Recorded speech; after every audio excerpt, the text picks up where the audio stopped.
한우진이 사라졌습니다. 사람 하나가 사라졌을 뿐인데 그 집안의 비밀이 한꺼번에 무너질 소리가 났습니다.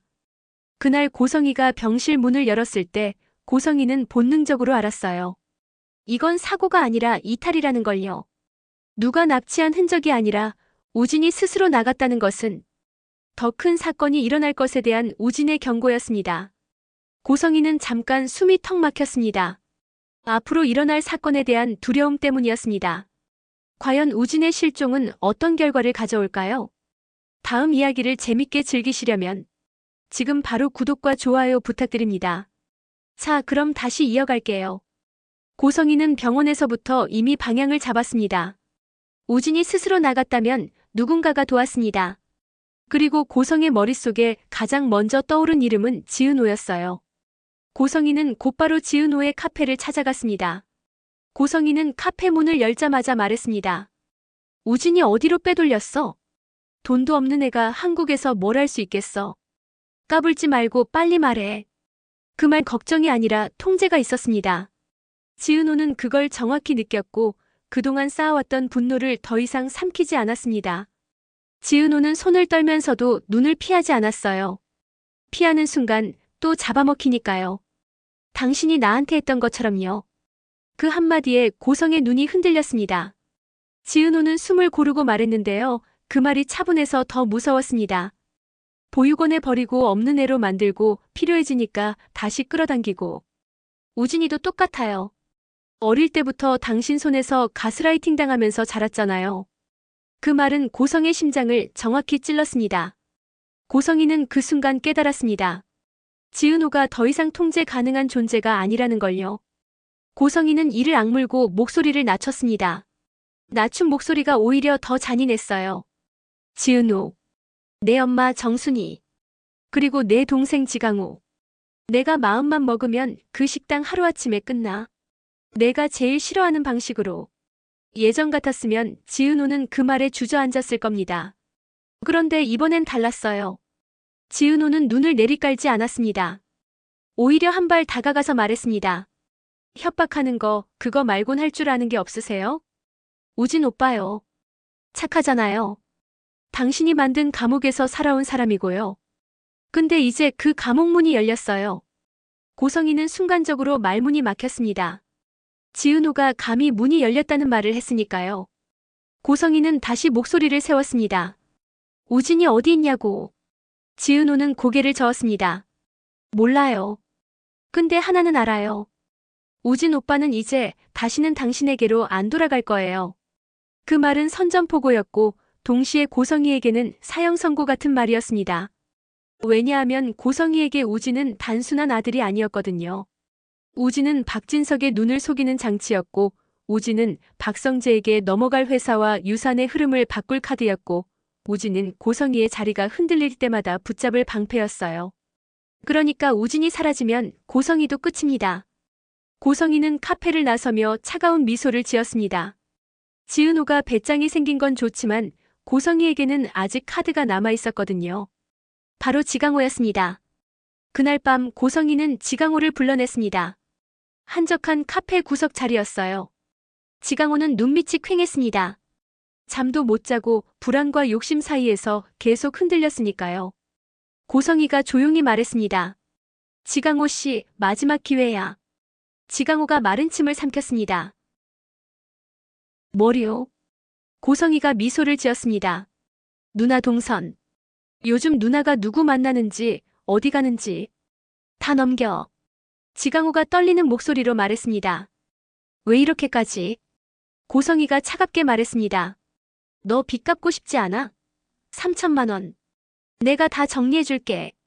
지강호는 고개를 숙였습니다. 3천만 원. 그 숫자가 지강호 목을 조르고 있었습니다. 고성이가 덧붙였습니다. 누나만 평생 잘난 척하고 너는 평생 뒤에서 끌려다니는 인생. 그거 계속하고 싶어. 이번 한 번만 도와. 그럼 너도 자유야. 그 말이 지강호의 자격지심을 정면으로 때렸습니다. 지강호는 결국 폰을 열어 지은호의 메시지와 통화 기록을 슬쩍 확인했습니다. 그리고 지은호가 내일 외부 미팅이라고 해둔 일정 하나를 발견했는데요. 지강호는 그걸 고성이에게 넘겨버렸습니다. 내일. 여기 갈 것 같아요. 고성이는 그 순간 만족스러운 미소를 지었습니다. 잘했어. 너 정말 잘했어. 지강호는 그날 밤 집에 돌아와서도 잠을 이루지 못했습니다. 누나를 팔았다는 죄책감과 그래도 빚에서 벗어날 수 있다는 안도감이 뒤섞여 있었거든요. 지강호는 스스로에게 말했습니다. 누나도 나한테 비밀 많았잖아. 이 정도는 괜찮아. 하지만 그 합리화가 지강호를 더 깊은 늪으로 끌고 들어가고 있었습니다. 다음 날 오후 지은호는 약속 장소로 향했습니다. 인테리어 프로젝트 관련 미팅이었어요. 지은호는 최근 큰 프로젝트 하나를 따냈고 오늘은 그 계약서에 최종 서명하는 날이었습니다. 카페에 들어서자 이미 클라이언트가 앉아 있었습니다. 중년 여성이었는데 인테리어 감각도 좋고 일도 깔끔하게 진행하는 분이었어요. 은호 씨, 오랜만이에요. 앉으세요. 지은호는 미소를 지으며 자리에 앉았습니다. 계약서를 펼치고 내용을 확인하려는데 그때 카페 입구 쪽에서 낯익은 기척이 느껴졌습니다. 고성희였습니다. 고성희는 마치 우연처럼 그 카페에 들어왔습니다. 하지만 지은호는 알았어요. 이건 우연이 아니라는 걸. 고성희는 지은호를 발견하고 놀란 척 다가왔습니다. 어머, 지은호 씨. 여기서 웬일이에요? 지은호의 심장이 철렁 내려앉았습니다. 클라이언트 앞에서 고성희가 나타난 건 최악의 상황이었거든요. 클라이언트가 궁금한 표정으로 물었습니다. 은호 씨 아는 분이세요? 지은호는 입술을 꽉 깨물었습니다. 대답하기도 전에 고성희가 먼저 말했습니다. 저는 고성희라고 해요. 지은호 씨하고는 좀 특별한 관계죠. 그 특별한 관계라는 말이 공기를 무겁게 만들었습니다. 지은호가 낮게 말했습니다. 고성희 씨, 지금 저 일하는 중인데요. 고성희가 미소를 지으며 말했습니다. 아, 죄송해요. 그럼 일 끝나고 얘기해요. 아, 참. 이거 하나만 여쭤볼게요. 고성희는 클라이언트를 보며 말했습니다. 혹시 지은호 씨가 최근에 큰 수술 받은 거 알고 계세요? 간이식이요. 몸 상태가 아직 완전하지 않을 텐데 큰 프로젝트 맡아도 괜찮을지 걱정되네요. 그 말에 클라이언트의 표정이 굳었습니다. 간이식이요? 은호 씨, 그게 사실이에요? 지은호는 고성희를 노려봤습니다. 고성희는 지금 지은호의 일을 무너뜨리려고 하고 있었어요.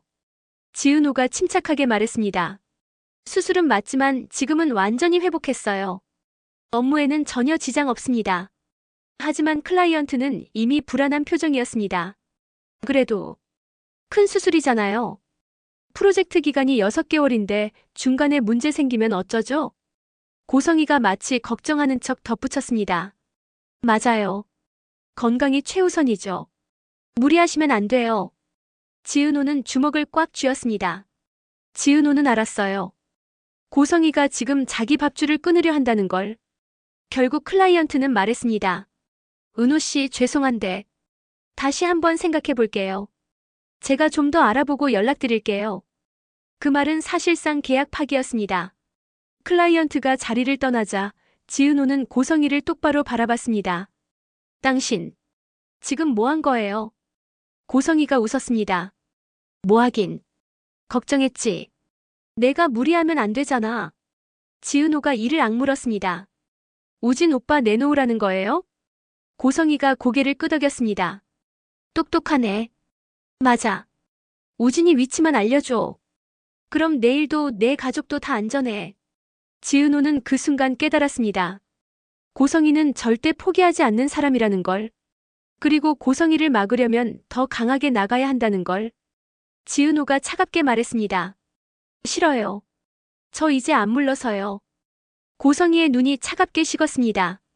그럼 후회하게 될 거야. 그날 저녁 지은호는 이지환에게 연락했습니다. 지환 씨, 고성희가 움직이고 있어요. 우진 오빠 안전하게 지켜주세요. 이지환은 우진이 숨어있는 오피스텔을 지키고 있었습니다. 박영나도 함께 있었고요. 이지환이 낮게 말했습니다. 알았어요. 근데 은호 씨, 혼자 괜찮아요? 지은호가 잠깐 침묵하다가 말했습니다. 괜찮아요. 저도 이제 싸울 준비됐어요. 전화를 끊고 지은호는 휴대폰을 꺼내 녹음 파일들을 확인했습니다. 고성희가 협박했던 모든 내용이 녹음되어 있었어요. 이제 이걸 어떻게 쓸지가 관건이었습니다. 그때 전화벨이 울렸습니다. 이지혁이었습니다. 은호야, 괜찮아? 성재 형한테 들었어. 이지혁의 목소리에는 걱정이 가득했습니다. 선배, 저 괜찮아요. 거짓말하지 마. 내 목소리 들으면 알아. 지은호는 그제야 눈물이 날 것 같았습니다. 누군가 자기를 걱정해준다는 게 이렇게 고마운 일인지 처음 알았거든요. 선배, 이거 끝내야 해요. 고성이를 완전히 멈춰야 해요. 이지혁이 짧게 대답했습니다. 알았어. 내가 도와줄게. 혼자 하지 마. 한편 박성재는 고성희의 자금 흐름을 추적하고 있었습니다. 박성재는 회사 재무팀의 요청에서 고성의 명의로 된 모든 거래 내역을 뽑았어요. 그리고 거기서 이상한 점을 발견했습니다. 이게 뭐지? 고성희는 최근 몇 달 동안 여러 개의 계좌로 거액을 이체했습니다. 그중 일부는 병원비였고 일부는 용도 불명의 계좌로 갔어요. 박성재는 그 계좌를 추적했습니다. 그리고 놀라운 사실을 발견했죠. 지강호. 고성희가 지강호에게 돈을 보내고 있었습니다. 정확히는 빚정리라는 명목으로요. 박성재는 즉시 이지혁에게 연락했습니다. 지혁아, 지강호가 고성희한테 매수당한 것 같아. 이지혁의 목소리가 굳었습니다. 확실해? 거의. 고성희가 지강호 빚을 갚아주고 있어. 대가가 멀지는 뻔하잖아. 이지혁은 한숨을 쉬었습니다. 은호한테 알려야 할까? 박성재가 잠깐 고민하다가 말했습니다. 아니, 아직은 말하지 마. 은호 후배 더 힘들어질 거야. 우리가 먼저 증거를 확보하자. 그날 밤 고성의 저택. 박진석은 서재에 앉아 서류를 보고 있었습니다. 회사 관련 서류였는데 이상한 점이 하나 발견됐거든요. 고성의 명의로 된 계좌에서 큰 금액이 빠져나간 흔적이 있었습니다. 박진석은 고성희를 불렀습니다. 여보, 이거 좀 봐. 고성희가 서재로 들어왔습니다. 박진석은 서류를 내밀며 물었습니다. 이 돈 어디에 쓴 거야? 고성희는 서류를 보자마자 표정이 굳었습니다. 그게 우진이 병원비요. 박진석이 눈썹을 찡그렸습니다. 병원비? 우진이가 아픈 거야? 미국에서. 고성희는 순간 말이 막혔습니다.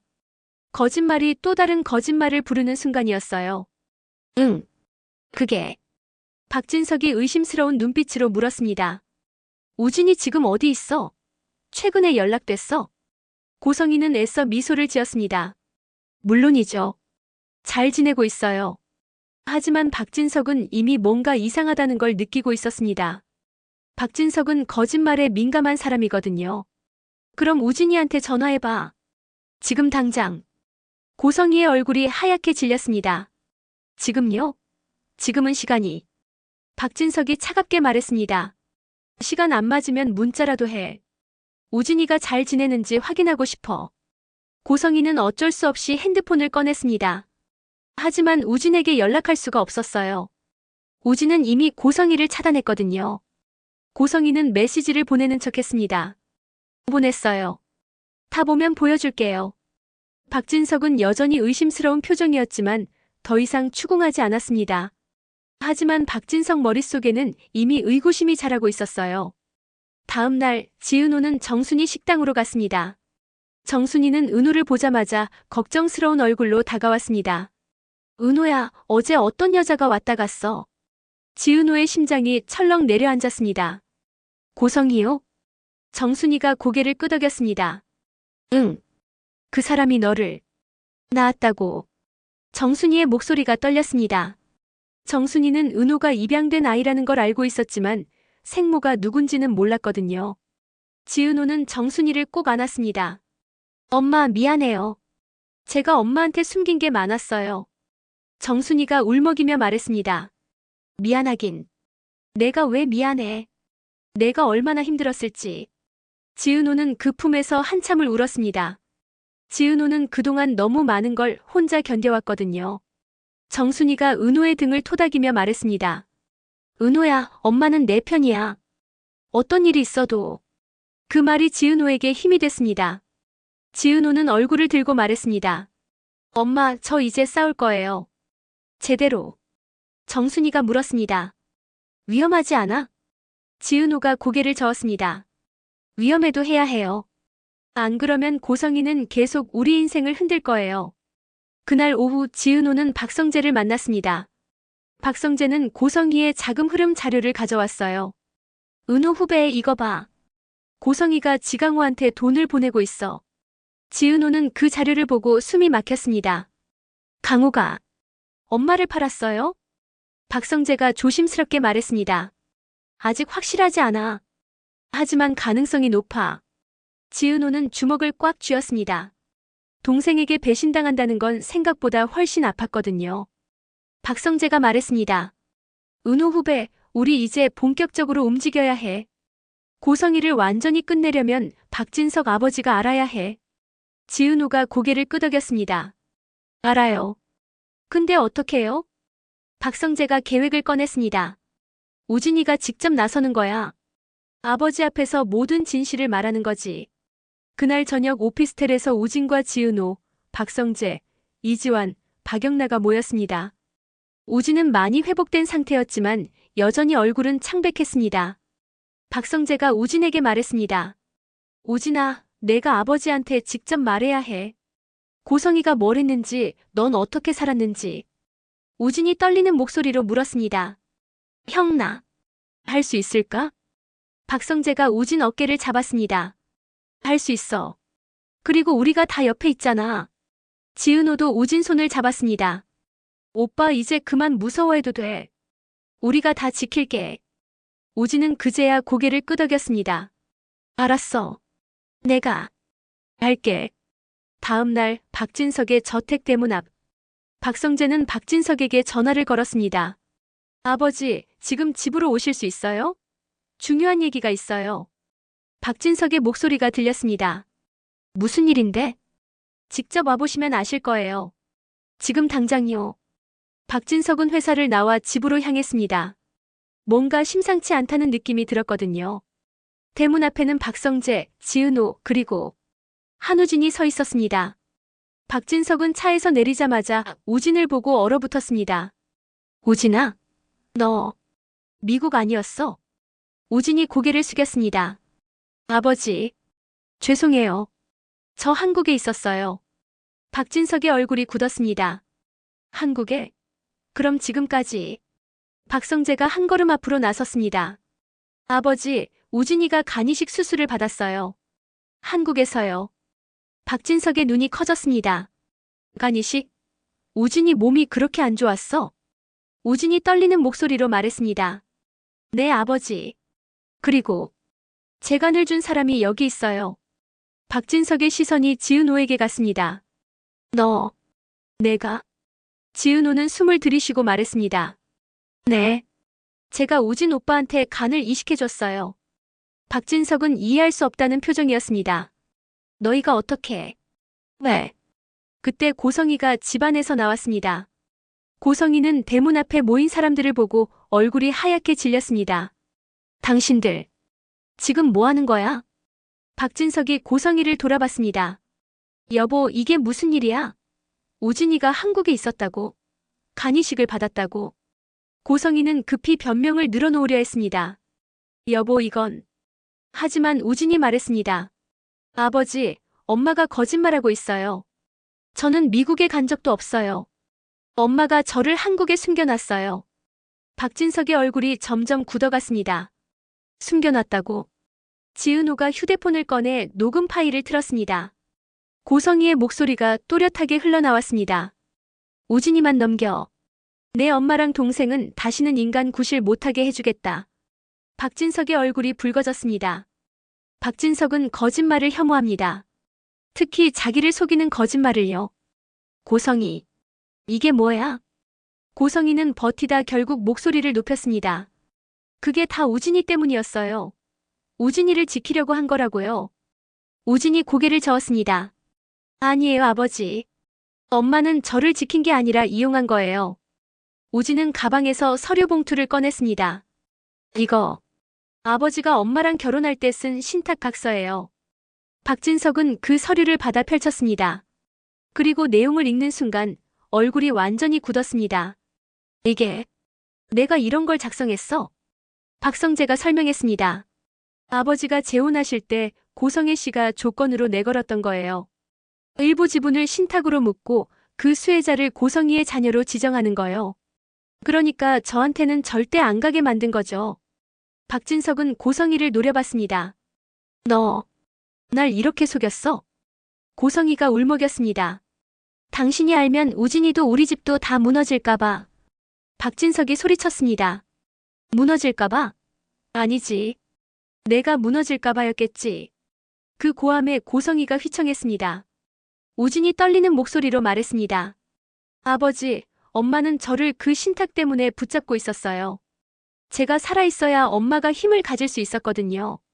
박진석의 눈에서 배신감이 번졌습니다. 우진아, 넌 그동안 얼마나 힘들었니? 우진이 눈물을 흘렸습니다. 너무 힘들었어요, 아버지. 숨이 막혀서 죽을 것 같았어요. 박진석은 고성희를 바라보며 차갑게 말했습니다. 오늘부터 너는 이 집 사람이 아니다. 고성희가 울부짖었습니다. 당신이 나버리면 나 끝이야. 박진석이 냉정하게 대답했습니다. 너도 사람 버릴 때 그랬냐? 그 말에 고성희는 말을 잃었습니다. 지은호가 조용히 말했습니다. 저는요, 엄마가 필요해서 여기 온 게 아니에요.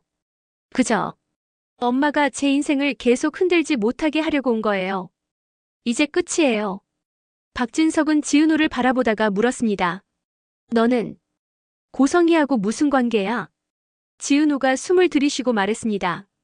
저는 고성혜 씨가 어릴 때 버린 딸이에요. 그리고 우진 오빠의 쌍둥이 동생이고요. 박진석은 그 말을 듣고 완전히 얼어붙었습니다. 쌍둥이.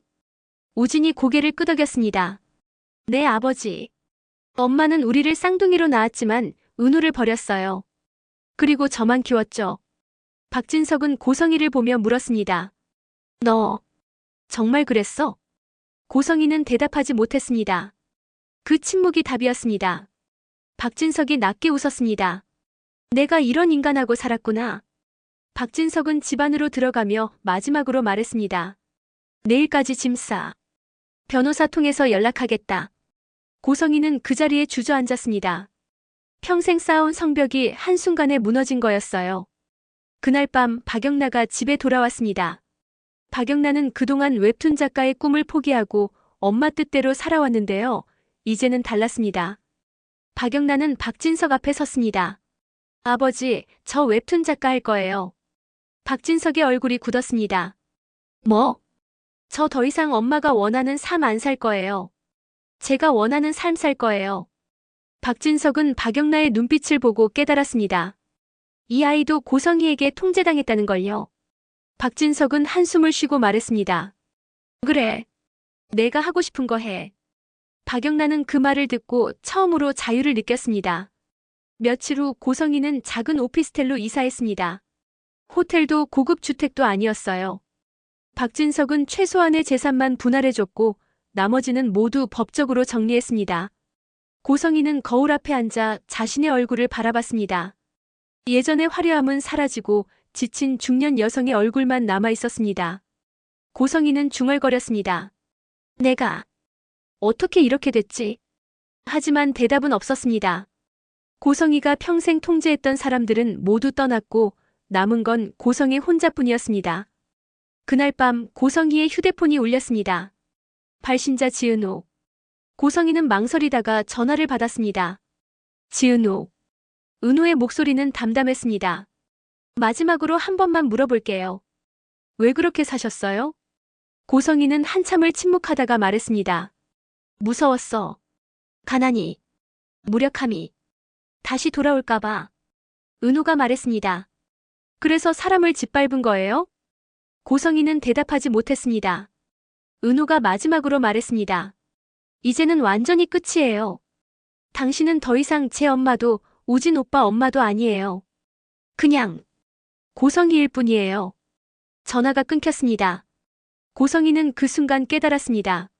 자기가 평생 쌓아온 모든 것이 사라졌다는 걸요. 한편 지은호는 정순이 집으로 돌아왔습니다. 정순이는 은호를 보자마자 꼭 안았습니다. 은호야, 다 끝났니?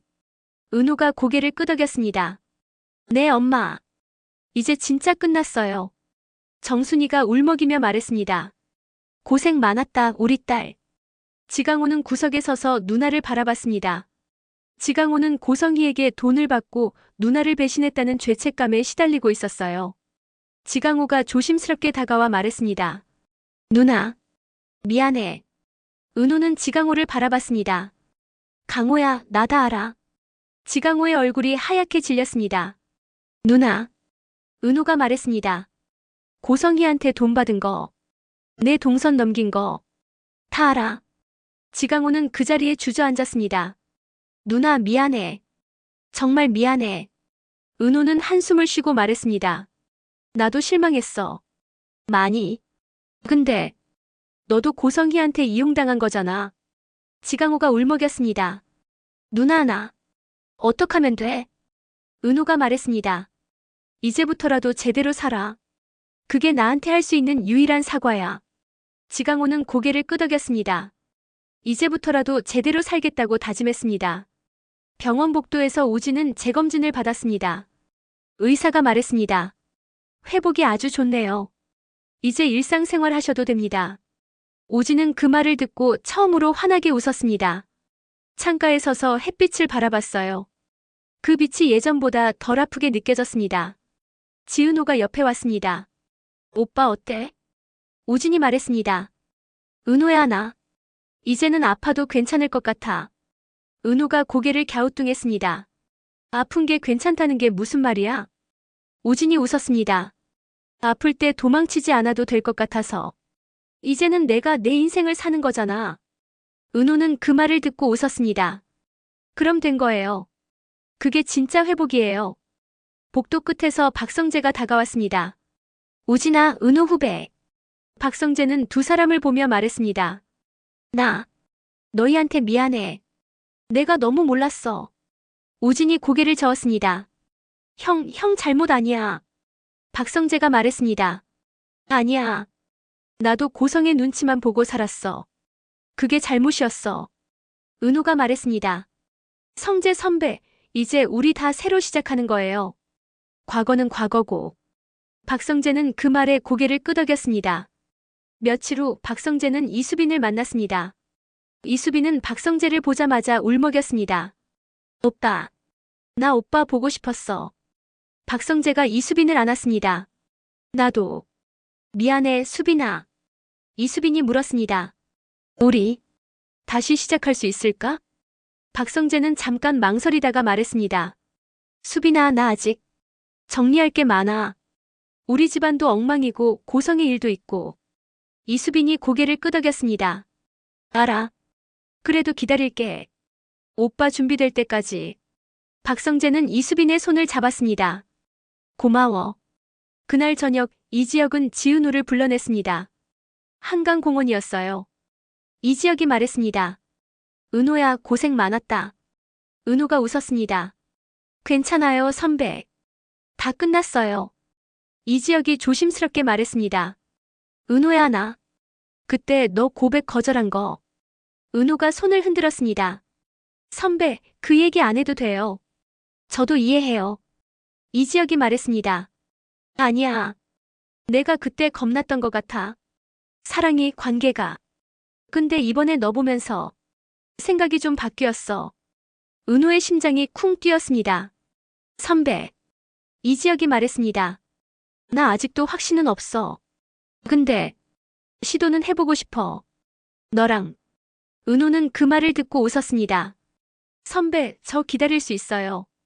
선배가 준비될 때까지. 이지혁이 은호 손을 잡았습니다. 고마워. 두 사람은 한강을 바라보며 서 있었습니다.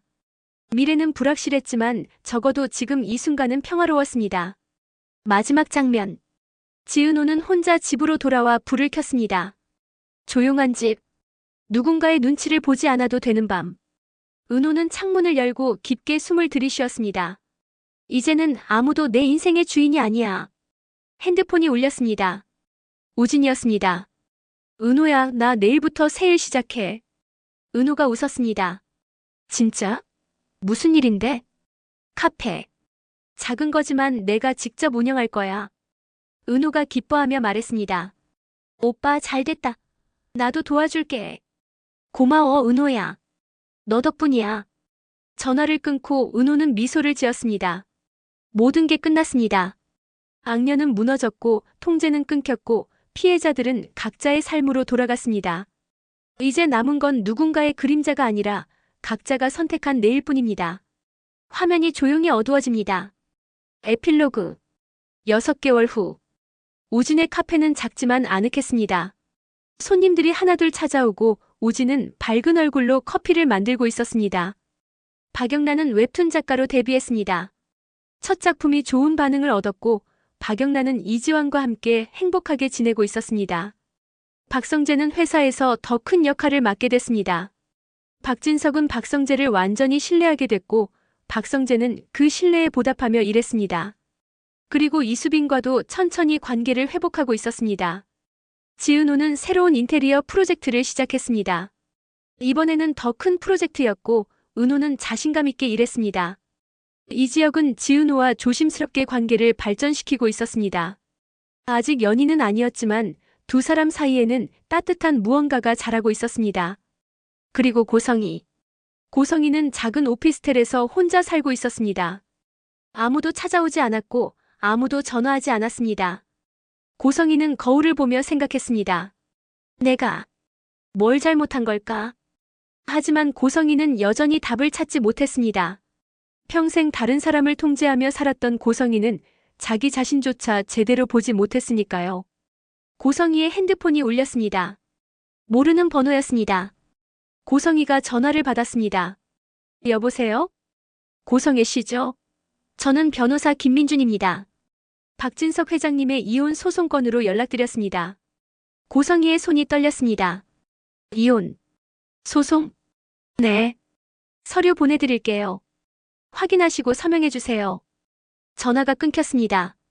고성이는 그 자리에 주저앉았습니다. 이제 정말 끝이었습니다. 평생 쌓아온 모든 것이 사라졌습니다. 고성이는 창밖을 바라보며 중얼거렸습니다. 내가 이렇게 외로울 줄은 몰랐어. 하지만 아무도 대답하지 않았습니다. 우진의 카페에서 지은호, 우진, 박성재, 이지환, 박영라가 모여 있었습니다. 우진이 커피를 내오며 말했습니다. 다들 모인 거 오랜만이다. 박성재가 웃었습니다. 그러게. 요즘 다들 바빠서. 박영라가 말했습니다. 저 다음 주에 웹툰 연재 시작해요. 이지환이 박영라 어깨를 두드렸습니다. 잘 될 거야. 지은호가 말했습니다. 우리 다 잘 버텼어요. 모두가 고개를 끄덕였습니다. 우진이 잔을 들었습니다. 그럼 우리 새로운 시작을 위해 건배. 모두가 잔을 부딪혔습니다. 건배. 창밖으로 햇살이 들어왔습니다. 따뜻하고 부드러운 햇살이었습니다. 이제 그들의 화려한 날들이 진짜로 시작되는 거였습니다. 하지만 이야기는 정말로 거기서 끝난 게 아니었습니다. 고성이가 모든 걸 잃은 것처럼 보였던 그 이후에도 그 집안에는 아직 꺼내지지 않은 비밀 하나가 조용히 숨을 쉬고 있었거든요. 그리고 그 비밀은 사람들이 너무 쉽게 사고라고 넘겨버렸던 조옥래의 죽음에서부터 다시 시작됐습니다. 마이너스. 조옥래가 떠난 뒤 집안은 이상할 만큼 빨리 정리됐는데요. 이 지역은 그게 제일 이상했어요. 할머니가 살아있을 때는 하루가 길어도 할머니가 있으니까 버텼던 집이었는데 할머니가 없으니까 사람들은 슬퍼하기보다 처리부터 했거든요. 상철은 정년퇴직 후에도 성실한 성격 그대로 유품 정리표를 만들어 붙이고 날짜를 적어가며 상자를 열었습니다. 다정은 그 옆에서 천천히 해요, 여보라고 했지만 손은 자꾸 떨렸고요. 지화는 말없이 무거운 짐을 옮겼고 수비는 할머니 물건은 예쁘게 정리해서 보관해야지라며 사진을 찍어두었습니다. 그런데 지영만은 계속 마음이 걸렸어요. 할머니의 마지막 날 병원에서 본 고성이의 얼굴이 자꾸 떠올랐거든요. 울어야 할 순간에 울지 않는 사람, 당황해야 할 순간에 당황하지 않는 사람, 그게 고성이었고요. 며칠이 지나 상철이 오래된 나무 상자를 하나 열었을 때였습니다. 상자 안에는 조옥래가 시니어 모델 활동을 하며 받은 서류와 사진, 계약서가 깔끔히 꽂혀 있었고 맨 아래에서 두꺼운 봉투가 나왔습니다. 상철이 봉투를 열어 종이를 꺼냈는데 그 순간 상철의 손이 멈췄어요. 보험 계약서였는데요. 수익자란에 적힌 이름이 딱 한 줄, 너무 선명했습니다. 고성이. 상철은 눈을 몇 번 깜빡이고 다시 읽었고 지혁은 옆에서 계약서를 낚아채듯 가져와 확인했습니다. 조옥래 명의 보험이 맞고 계약일도 조옥래가 시니어 모델 시작하던 시점과 겹치고 수익자 변경 내역에 고성의 서명이 또렷이 찍혀 있었습니다. 상철은 그 자리에서 목이 잠긴 것처럼 말이 안 나왔고요. 지혁은 계약서 한 장에 얼굴이 굳어버렸습니다. 아버지, 이게 말이 돼요? 상철은 고성이가 왜 우리 어머니 보험 수익자야라고 했고 다정은 얼굴이 하얘져서 설마 그럴 리가라고만 중얼거렸습니다. 지화는 계약서를 한참 보더니 이거 이상하네라고 짧게 말했는데요.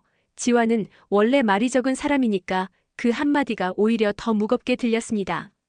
수빈은 처음엔 보험은 누구나 들 수 있는 거 아니에요? 라고 했지만 지혁이 수익자가 왜 고성희냐고라고 묻자 입을 닫았어요. 이 집안에서 고성이는 남의 집 새엄마가 아니라 이미 가족의 균열이었으니까요. 지혁은 그날 밤 혼자 계약서를 다시 읽었습니다. 수익자가 고성이인 이유가 선의로는 설명이 안 됐어요.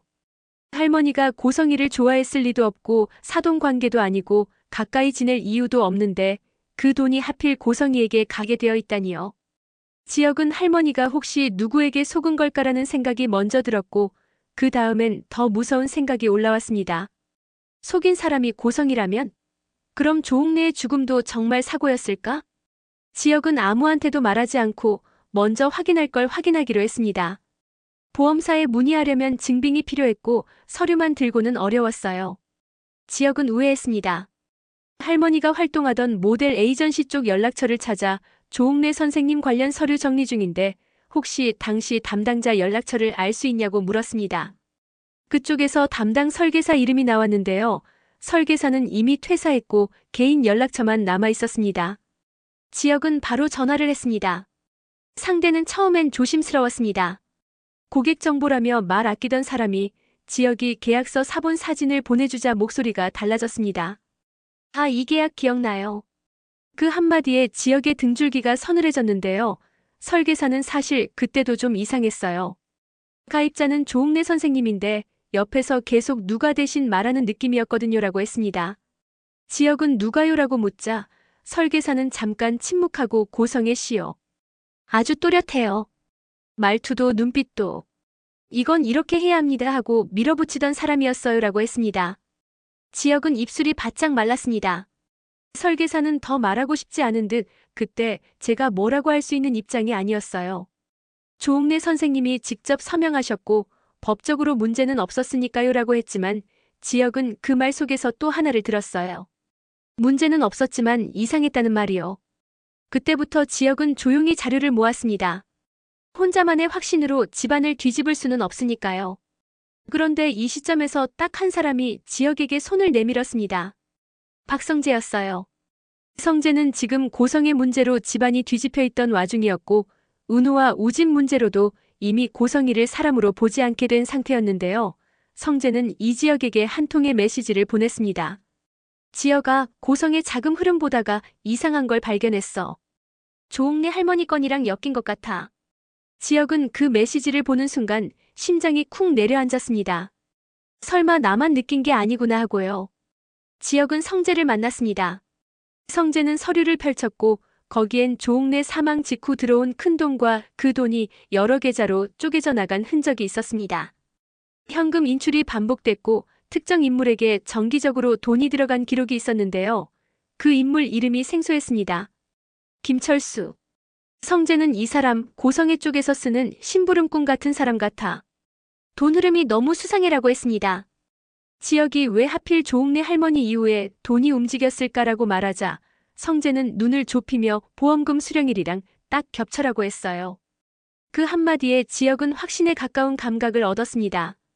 우연이 아니라 연결입니다. 성재는 원래 직진하는 사람이지만 이번엔 더 직진이었어요. 성재는 이거 그냥 넘어가면 안 돼.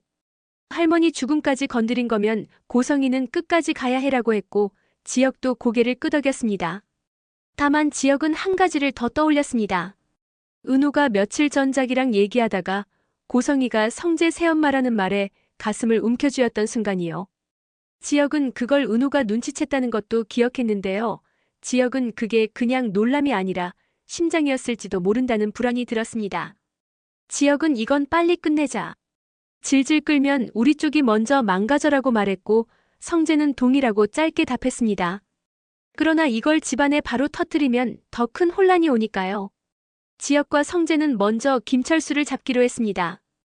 경찰에 바로 넘기기엔 증거가 아직 얇았고 김철수 입에서 결정적인 말이 나와야 했어요. 성재는 회사 쪽 인맥을 써서 김철수가 드나드는 곳을 알아냈습니다. 지방에서 올라오는 날이 정해져 있었고 그날마다 특정 모텔에 묵고 특정 번호로 보고 전화를 했습니다. 성재는 그 번호를 추적했고 결국 고성의 직급 라인과 연결되는 걸 확인했는데요. 결정적인 건 지시였어요. 돈은 움직였고 돈이 움직인 목적이 사고를 만들기 위함이라면 그건 더 이상 가정이 아니었습니다. 며칠 뒤 성재와 지혁은 김철수를 마주 앉혔습니다. 장소는 조용한 사무실이었고요. 지혁은 말이 많지 않았지만 눈빛은 흔들리지 않았습니다. 성재는 서류를 탁 소리나게 내려놓았습니다. 이 돈 너한테 갔지? 김철수는 처음엔 시치미를 뗐습니다. 무슨 돈이요? 저는 그런 거 몰라요. 성재는 웃지도 않고 너한테 들어간 날짜, 금액, 통장 계좌 다 있어. 모르긴 뭘 몰라라고 했습니다. 김철수의 눈이 흔들렸고 지혁이 조용히 한마디를 덧붙였습니다. 조옥래 할머니가 왜 고성이를 수익자로 했는지 설명해봐요. 그 말에 김철수는 입술을 깨물었습니다. 성재는 서서히 압박을 올렸습니다. 너 고성이가 시키는 대로 했지. 누구든 돈 앞에선 약해. 나도 이해는 해. 근데 할머니 죽음까지 건드렸으면 너도 끝이야. 김철수는 손가락을 꼼지락거렸고 결국 말을 꺼냈습니다. 저는 그냥 부탁을 받은 거예요. 성재는 부탁? 이라고 되물었고 김철수는 사고 나도 이상하지 않은 상황을 만들라고 어르신이 원래도 위험하다고 운동하실 때 주변을 좀 정리하라고라고 더듬었습니다. 지혁은 그 말에서 정리라는 단어가 너무 소름 끼쳤습니다. 사람의 죽음을 주변 정리로 표현한다는 게 이미 사람이 아니었거든요. 성재가 바로 찔렀습니다. 누가 시켰어? 김철수는 끝까지 버티려 했지만 성재가 마지막 카드로 녹취를 틀었습니다. 김철수 목소리와 고성애 쪽 사람이 오가는 통화 일부였고 보험금 들어오면 정리한다. 괜히 말 많아지면 너도 같이 들어간다 같은 문장이 흘러나왔습니다. 그 순간 김철수의 얼굴이 꺼졌습니다. 그는 결국 고개를 숙였습니다. 고성애 그 사람이요. 라고요. 그 말이 떨어지자 성재는 바로 경찰에 연결했습니다. 성재는 더는 가족 감정으로 이걸 다루지 않겠다고 마음먹은 상태였어요. 고성이는 은호에게 강값이라며 협박했고 우진을 인간이 아니라 카드로 묶었고 성재 자신에게도 늘 너는 내 편이라는 프레임을 씌웠는데요. 이제 조옥래까지였다면 그건 끝을 봐야 합니다. 지혁도 그 순간 마음이 굳었습니다. 조옥래는 지혁에게 가족의 마지막 울타리였고 그 울타리가 돈으로 찢겼다면 지혁은 더 이상 참을 이유가 없었어요. 경찰 수사는 예상보다 빨랐습니다. 김철수의 자백이 있었고 돈 흐름이 있었고 보험계약 변경 과정에 고성이가 개입한 정황이 있었거든요. 게다가 조옥래가 사망하기 전후로 고성이가 조옥래와 접촉한 기록도 드러났습니다. 고성이는 처음엔 그건 단순한 배려였다. 보험은 노후 대비로 도와드린 거다라고 했지만 수사관은 차갑게 물었습니다. 배려면 왜 수익자가 본인입니까? 그 질문 하나에 고성이의 말이 잠깐 멈췄고요. 그 멈춤이 바로 균열이었습니다. 체포 소식이 터졌을 때 집안은 또 한 번 무너졌습니다. 이상철은 멍하게 앉아 우리 어머니가 보험금으로라고 말끝을 흐렸고 김다정은 울다 지쳐 결국 침대에 앉아 두 손으로 얼굴을 가렸습니다. 지화는 주먹을 꽉 쥐었고 수빈은 처음엔 믿지 않으려고 했어요. 설마 그렇게까지 했겠어? 하지만 지혁이 계약서를 보여주자 수빈의 얼굴이 굳었습니다. 그 순간 수빈은 자신이 그동안 어떤 화려함 속에 있었는지 깨달았거든요. 그 화려함의 바닥에는 누군가의 죽음과 누군가의 피가 깔려 있었던 겁니다. 여기서 더 큰 폭발은 박진석 쪽에서 터졌습니다. 박진석은 처음엔 고성의 체포 소식을 가정사로 덮으려 했습니다. 회사 이미지가 있으니까요. 하지만 성재가 아버지에게 단호하게 말했습니다. 아버지, 이제 덮는다고 덮어질 일이 아니에요. 덮으면 아버지도 같이 무너져요. 그 말에 박진석은 처음으로 가정사가 아니라 범죄로 고성희를 보기 시작했는데요. 박진석이 제일 싫어하는 게 자기 위에 올라서려는 거짓말이었습니다. 고성희는 거짓말로 박진석을 움켜쥐고 살았고 그 거짓말이 이제는 박진석의 목을 조르기 시작했어요. 은호에게도 이 사건은 단순한 뉴스가 아니었습니다. 은호는 이미 고성희에게 사망 신고까지 당했던 사람이었고요. 그 서류를 들고 고성희에게 따지던 장면이 떠올랐습니다. 내 사망 신고까지 했잖아. 무슨 근거로 사망 신고까지 한 거야? 당신 남편은 어디까지 알아요? 그 질문은 그때도 고성희를 흔들었고 지금도 흔들었습니다. 은호는 그 질문의 끝이 결국 사람을 없애도 되는가였다는 걸 이제 더 뼈저리게 알았어요. 고성희에게 사람은 관계가 아니라 필요의 대상이었습니다. 재판은 길지 않았습니다. 증거가 너무 명확했고 김철수의 자백도 있었고 돈의 흐름도 있었거든요. 고성희는 법정에서 울지 않으려 애썼지만 판사가 차갑게 물었을 때는 결국 눈이 흔들렸습니다. 피고인은 고인의 보험을 본인 수익으로 지정한 이유가 무엇입니까? 고성희는 가족을 지키기 위해서였다고 말했고 그 말이 법정에 울렸을 때 방청석에서는 웃음도 아니고 한숨도 아닌 숨소리가 새어나왔습니다. 가족이라는 단어를 고성희가 쥐는 순간 그 단어가 더럽혀지는 느낌이었으니까요. 증인석에 선 사람들은 모두 다른 방식으로 무너졌습니다. 이상철은 떨리는 목소리로 어머니는 누구보다 강한 분이었다. 그런데 그 강한 분이 마지막에 그렇게라고 말하다가 울음을 삼켰고 김다정은 우리 가족에게 고성희는 느리라 말하려다 끝내 말을 못했습니다. 지역은 증인석에서 담담하게 말했습니다. 할머니는 누군가에게 빚을 지고 살던 분이 아닙니다. 그분이 보험 수익자를 고성희로 했다는 건 선택이 아니라 개입입니다. 지역의 목소리는 차분했지만 칼날 같았고요. 판사는 고개를 끄덕였습니다. 그리고 김철수가 증언대에 섰을 때 고성희는 처음으로 눈을 감았습니다. 김철수는 제가 돈 받았습니다. 지시받았습니다. 사고가 나도 이상하지 않게 상황을 만들라고 했습니다라고 말했고 그 말이 끝나자 법정은 얼어붙었습니다. 그 순간 고성희는 변호사 쪽으로 고개를 돌리며 그건 살인이 아니다라고 중얼거렸지만 판사는 단호했습니다. 사람의 생명을 결과로 예측하고 유도했다면 그것은 살인교사로 판단된다. 선고날 재판장은 또렷하게 말했습니다. 피고인 고성희에게 살인교사죄로 징역 15년을 선고합니다. 그 문장이 떨어지는 순간 고성희는 무너졌고요. 그 무너짐은 억울함이라기보다 통제의 파괴에 가까웠습니다. 고성희는 평생 사람을 통제하면서 살아왔는데 이제는 국가가 자신을 통제하는 자리로 떨어졌으니까요. 그런데 더 치명적인 건 그 다음이었습니다. 교도소 면회실에 들어선 박진석은 고성희를 마주보지 않았습니다. 박진석은 늘 호탕하고 강한 사람이지만 진짜 화가 나면 목소리가 낮아지는 사람이고요. 박진석은 낮은 목소리로 말했습니다. 이혼 서류에 서명했어. 이제 우리는 남남이야. 고성희는 유리 너머로 손을 뻗었지만 닿지 않았습니다.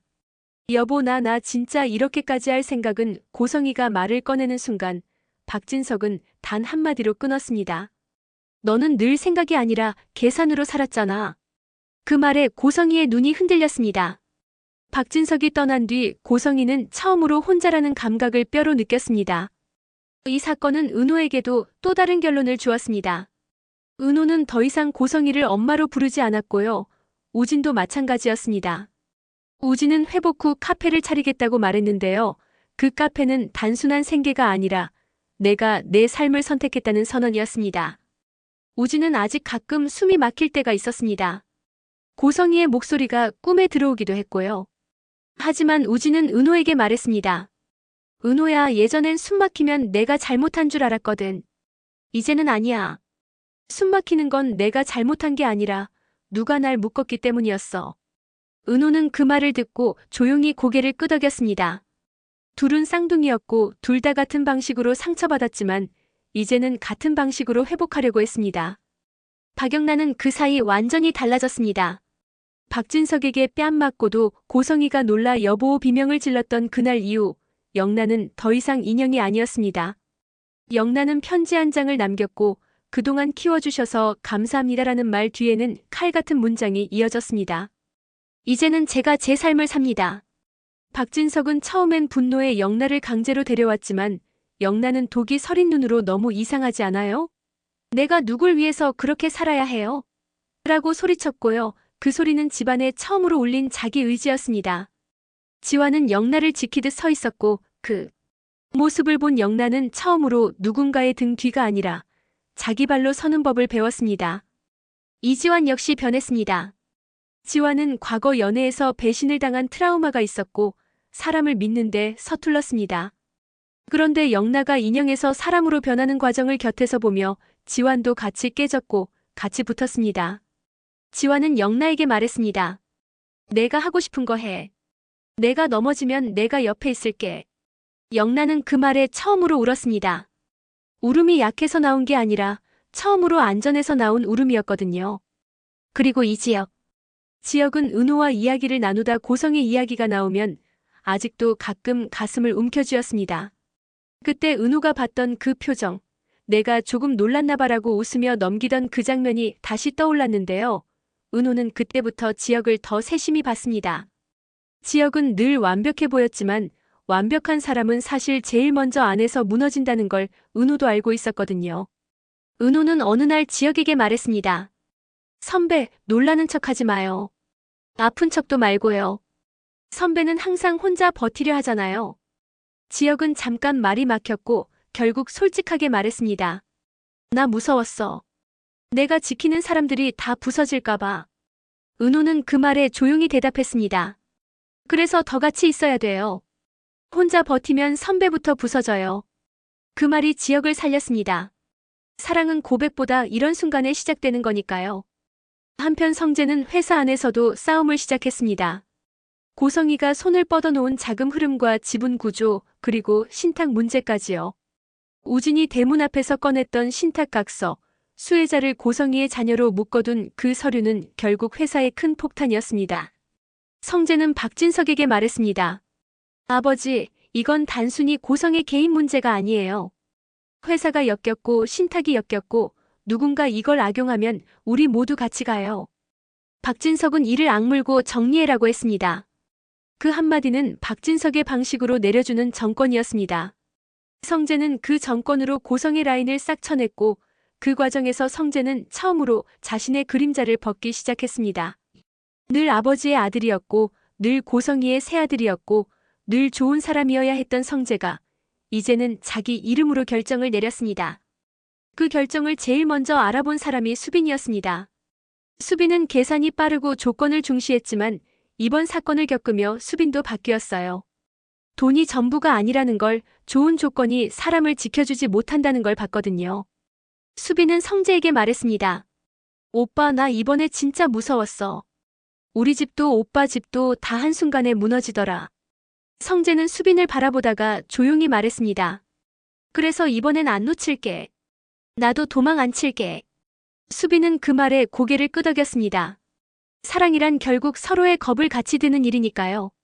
그런데요, 사람들은 고성이가 감옥에 갔으니 끝이라고 생각할 수 있겠지만 진짜 끝은 감옥이 아니었습니다. 진짜 끝은 고성이가 세상에 남겨둔 독이 완전히 거칠 때까지였어요. 그리고 그 독의 마지막 조각은 은호의 사망 신고였습니다. 은호는 그 서류를 다시 꺼냈습니다. 죽지 않은 사람이 죽은 사람으로 처리된 기록, 주민등록 말소 흔적, 그리고 그 과정에 엮인 누군가의 서명. 은호는 이것까지 정리해야 진짜 끝이에요라고 말했고 성재와 지역은 동의했습니다. 고성이가 감옥에 있어도 기록은 남아 사람을 죽일 수 있으니까요. 은호는 결국 관할 기관에 정정 신청을 넣었고 수사기관에도 추가 진술을 했습니다. 고성이는 내 존재 자체를 없애려 했어요. 우진이 간이식을 위해서, 그리고 자신의 목적을 위해서요. 그 진술이 기록에 남자 고성이의 혐의는 더 무거워졌습니다. 살인교사에 더해 사문서 관련, 협박 관련, 강요 관련 정황들이 하나씩 얹혔고요. 고성이는 교도소에서 그 소식을 듣고 유리창 너머로 중얼거렸습니다. 너희들이 아주 날 죽이려고 하는구나. 그런데 그 말은 억울함이 아니었습니다. 자기 방식으로 살던 사람이 자기 방식대로 심판받는 순간이었어요. 마지막으로 조옥래의 묘 앞에 가족이 모였습니다. 이상철은 허리를 굽혀 절을 했고 김다정은 꽃을 내려놓으며 울었습니다. 지역은 조용히 말했습니다. 할머니, 이제 늦게라도 지켜드렸어요. 지환은 말없이 손을 얹었고 수빈은 처음으로 가벼운 말 없이 눈물만 흘렸습니다. 그 자리에 은호도 있었습니다. 은호는 조옥래를 직접 많이 보지 못했지만 조옥래가 남긴 의미를 알고 있었어요. 가족이란 피만이 아니라 지키려 했던 마음으로 남는다는 걸요. 그리고 1년 뒤 정말로 모든 사람이 제자리에서 숨을 쉬기 시작했습니다. 우진의 카페는 동네에서 유명해졌습니다. 우진은 이제 누군가의 허락이 아니라 자신의 선택으로 가게 문을 열었습니다. 박영나의 웹툰은 대박이 났고 영나는 인터뷰에서 제가 제 이름으로 살기 시작했어요라고 말했습니다. 그 말은 고성희에게서 벗어난 모든 사람들의 말이기도 했습니다. 박성재와 이수빈은 다시 만나기 시작했고 이번엔 양가의 축복이 뒤늦게나마 따라왔습니다. 이상철은 여전히 엄격했지만 이번엔 너희 둘이 서로를 지키겠다면 난 더는 막지 않겠다라고 말했습니다. 김다정은 눈물로 수빈이가 양팔 벌려서 파닥거릴 때 아무것도 걸리지 않는 사람을 원했는데 그게 결국 성재라는 걸 인정했어요. 성재는 더 이상 사연 많고 어두운 집안의 아들이 아니라 자기 선택으로 사람을 지키는 사람이 되어 있었으니까요. 이지혁과 은호는 공식적으로 연인이 됐습니다. 지혁은 여전히 완벽하지 않았고 은호는 여전히 가끔 흔들렸지만요. 둘은 서로를 숨기지 않았습니다. 지혁이 가슴을 움켜쥐는 순간이 오면 은호는 웃으며 말했습니다.